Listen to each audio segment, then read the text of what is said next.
To, jama'a assalamu alaikum. Ga wata sanarwa ta musamman daga rundunar sandan jihar Kano. Rundunar sandan jihar Kano tare da sauran gamayyar jami'an tsaro da suke aiki a wannan jiha na jaddadawa al'umma cewa dokan nan fa ta hana goyo akan babura da kuma takaita zirga-zirga na adaidaita sahu daga karfe 10 na dare zuwa karfe 6 na safe tana nan daren dam a waɗansu wurare a nan faɗin jihar Kano baki ɗaya. Wannan doka wanda dama a baya gwamnatin jihar Kano ta riga ta sanar da ita, to fa jami'an tsaro za su tabbatar da ita da ƙarfi. A wannan wurare da aka tabbatar da wannan doka su ne kamar haka. Akwai ƙaramar hukumar birni Kano Municipal, ƙaramar hukumar Gwale, ƙaramar hukumar Dala, ƙaramar hukumar Fage, ƙaramar hukumar Nasarawa, ƙaramar hukumar Tarauni, ƙaramar hukumar Kumbotso da yankin Jido da ke ƙaramar hukumar Ungogo da kuma garuruwan Tambuwal, Gurjiya da mazaɓar Jido da suke ƙaramar hukumar Dawakin Kudu. An tanadi jami'an tsaro na musamman don ganin cewa an tabbatar da wannan doka, musamman wanda suka yi yunkuri su ga cewa sun karya ta, ko ma wane ne za abin da ya kamata. Hakan kuma zai hana yadda waɗansu suke amfani da wannan dama suke faɗar maganganu da yaɗa rahotannin da ba su da dalili.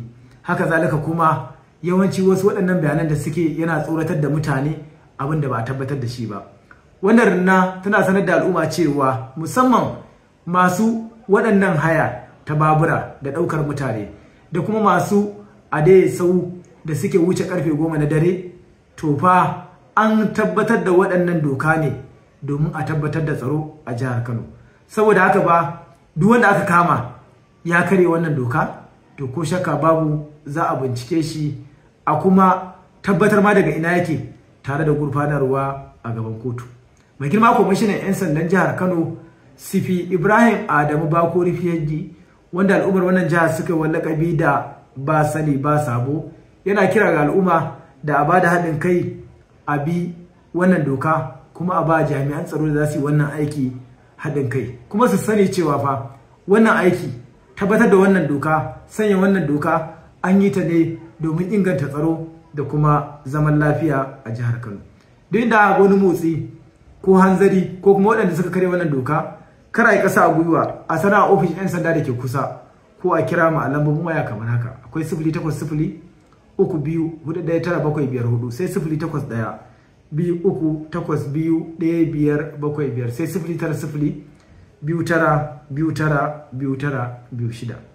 Wannan aiki na gamayyar jami'an tsaro za a yi su ne kafada da kafada tare da hukumar Karota domin tabbatar da wannan doka, haka zalika kuma domin tabbatar da tsaro da zaman lafiya a jihar Kano.